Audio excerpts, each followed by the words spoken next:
کا معمول تھا کہ ہر رات کو سورہ فلق سورہ ناس پڑھ کے اپنے اوپر دم کرتے تھے، دستے مبارک پہ دم کر کے اپنے بدن اطہر پہ پھیرتے تھے.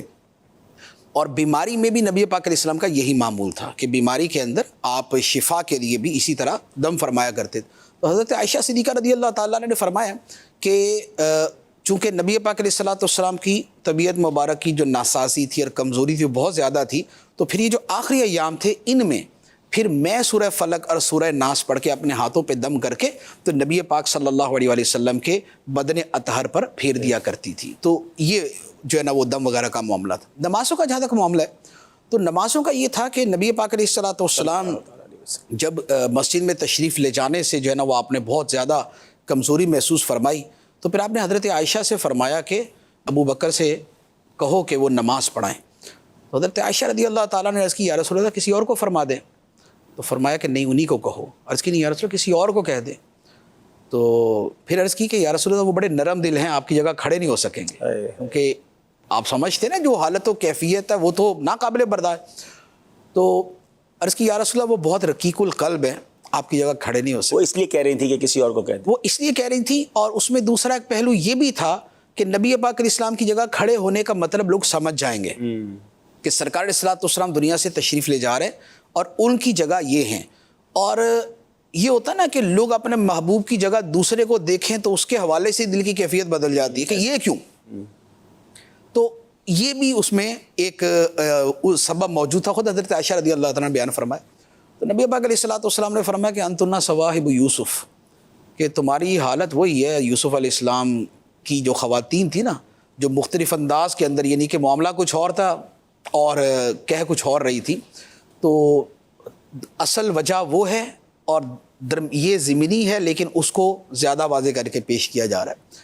تو بہرحال پھر حکم مبارک ہو گیا تو پھر صدیق اکبر رضی اللہ تعالیٰ عنہ کھڑے ہو گئے اور آپ نے 17 نمازیں پڑھائی. ٹھیک، 17 نمازیں آپ نے پڑھائی ہیں نبی پاک علیہ السلام کی حیات ظاہری کے اندر.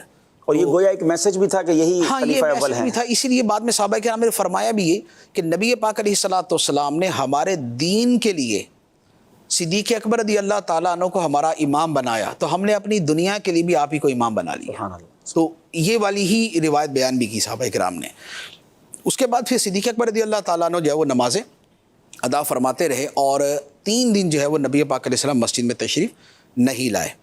تو جب تیسرا دن آیا، یعنی کہ لاسٹ ڈے جو پیر شریف کا دن تھا، جب تیسرا دن تھا تو اس میں پھر فجر کی نماز میں اس سے پہلے، بلکہ اس سے پہلے ایک نماز میں، ظہر کی نماز میں نبی پاک علیہ السلام تشریف لائے.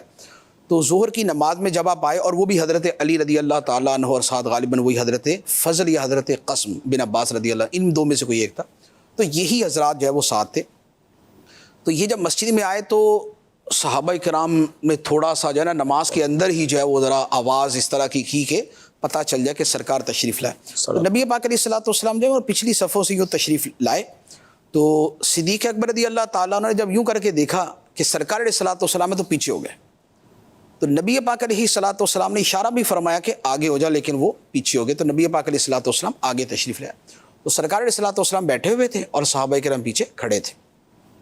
تو نماز کے بعد جو ہے پھر نبی پاک علیہ السلام نے کچھ نصیحتیں بھی فرمائیں. 1-2 نصیحتوں کا تذکرہ ہے، نصیحتیں فرمائیں. اور یہ جو ہے یہ وہ یوں تھا کہ صحابہ کرام صدیق اکبر رضی اللہ تعالیٰ عنہ کی اقتداء کر رہے تھے اور صدیق اکبر نبی پاک علیہ السلام کی اقتداء کر رہے تھے. لیکن وہ حقیقت تو یہ تھی کہ نبی پاک علیہ السلام امام تھے اور صدیق اکبر مکبر تھے. اس مکبر ہونے کو یوں کر کے تعبیر کر دیا. یہ وہ آخری نماز ہے جو نبی پاک علیہ السلام نے مسجد نبوی شریف میں ادا فرمائی، ظہر کی نماز. اس کے بعد جو سرکار تشریف لے گئے تو پھر دوبارہ آپ نماز کے لیے نہیں آئے. ہاں آخری جو دن تھا، پیر کا دن تھا، اس میں فجر کی نماز میں نبی پاک صلی اللہ تعالیٰ علیہ وسلم جو ہے وہ اپنے حجرہ مبارکہ سے باہر نکلے، اس کے دروازے پہ تشریف لائے اور پردہ مبارک جو ہے وہ ارخا سترہ اس کا پردہ مبارک جو ہے نا وہ ہٹایا. تو اب صحابہ کرام، بخاری شریف کی اس میں بہت ساری روایتیں، تو اس میں حضرت انس رضی اللہ تعالیٰ عنہ کی روایتیں زیادہ ہیں. تو وہ فرماتے ہیں کہ صحابہ کرام تو ہر نماز پڑھتے ہوئے ان کا دل و دماغ ادھر ہی ہوتا تھا کہ سرکار علیہ السلام تشریف لے آئیں، شاید تشریف لے آئیں. تو وہ مسلسل جو ہے نا وہ اسی میں تھے. تو اب جب فجر کی نماز میں اب وہ پردہ سرکنے کی آواز ہلکی سی آواز آئی ہے نا تو صحابہ کرام نے اپنے چہروں کو پھیر لیے دوران نماز، وہ دوران نماز اپنے چہرے پھیر لیے. اور حضرت انس رضی اللہ تعالیٰ عنہ فرماتے ہیں کہ نبی پاک صلی اللہ تعالیٰ علیہ وسلم کا جو چہرہ مبارک وہ فجر کی نماز میں جو سامنے ظاہر ہوا تو فرماتے ہیں کہ انہا ورقۃ مصحف، سبحان اللہ. وہ ایسا تھا کہ جیسے قرآن کا ورقہ کھل گیا، جیسے قرآن کا نور اور قرآن کی ایک نورانیت اور ایک اس کا کیف ہوتا ہے. تو سرکار دو عالم صلی اللہ تعالیٰ علیہ وسلم کے چہرہ مبارک سے جو ہے نا وہ اس طرح نور مبارک جو ہے وہ ظاہر ہو رہا تھا.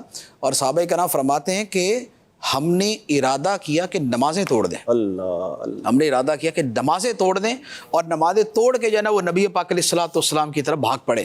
تو سرکار علیہ الصلوۃ والسلام نے وہیں سے اشارہ فرمایا کہ نماز مکمل کرو، اشارہ فرمایا نماز مکمل کرو. اور یہ کر کے پھر سرکار علیہ الصلوۃ والسلام واپس. اور یہ غالباً آخری دیدار، یہ آخری دیدار جو صحابہ کرام نے ظاہری کیا. حیات کا. تو اس کے بعد پھر گھر کے اندر تو حضرت عائشہ صدیقہ رضی اللہ تعالیٰ عنہ اور حضرت فاطمہ الزہرا رضی اللہ تعالیٰ عنہ کا آنا تھا. پھر مولا علی، پھر حضرت عباس اور حضرت قسم، حضرت فضل، ان کا پھر جو ہے وہ پھر جو فیملی کے افراد تھے ان کا زیادہ تھا، ازواج مطہرات کا زیادہ تھا. تو یہ سارا معاملہ تھا. تو اسی میں پھر جو ہے نا وہ یوں کے آگے پھر جو وصال مبارک کا واقعہ ہوا. تو یوں بیماری سے لے کر جو وصال سے پہلے